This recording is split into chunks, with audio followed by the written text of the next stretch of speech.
जिल्हा परिषद अमरावती जिल्हास्तरीय अधिकारी कर्मचारी क्रीडा महोत्सव 31 जानेवारी ते 2 फेब्रुवारीला आयोजित करण्यात आला होता। या क्रीडा महोत्सवात सांघिक, वैयक्तिक स्पर्धा आणि सांस्कृतिक कार्यक्रम पार पडले। या क्रीडा महोत्सवात 14 पंचायत समिती व मुख्यालय अधीन 3000 अधिकारी कर्मचारी सहभागी झाले होते। या क्रीडा महोत्सवाचा बक्षीस वितरण व समारोपीय कार्यक्रम जिल्हा परिषद माध्यमिक कन्या शाळा अमरावती येथे 2 फेब्रुवारीला संपन्न झालाय। या क्रीडा महोत्सवात सांघिक व वैयक्तिक स्पर्धेत विजयी व उपविजयी ठरल्यामुळे धारणी पंचायत समिती अव्वल ठरली आहे।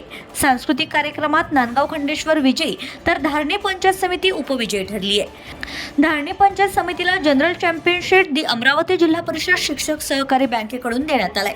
या बक्षीस वितरण व समारोपीय कार्यक्रमाच्या बक्षीस वितरक अमरावती जिल्हा परिषदेच्या मुख्य कार्यकारी अधिकारी सीईओ संजिता मोहपात्र, अतिरिक्त मुख्य कार्यकारी अधिकारी विनय ठमके, श्रीराम कुलकर्णी, बाळासाहेब बायस, विलास मरसाळे सर, शिक्षणाधिकारी अतिश मुगल, योजना शिक्षणाधिकारी सुरेश वाघमारे हे उपस्थित होते। पाहुण्यांच्या हस्ते दीप प्रज्वलन करून मान्यवरांचा सत्कार करून कार्यक्रमाला सुरुवात करण्यात आली।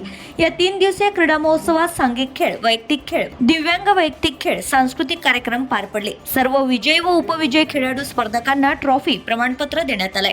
प्रास्ताविक श्रीराम कुलकर्णी तर सूत्रसंचालन मनीष काळे, शैलेंद्र दहातोंडे तर आभार प्रदर्शन डॉक्टर नितीन उंडे यांनी मानले आहे।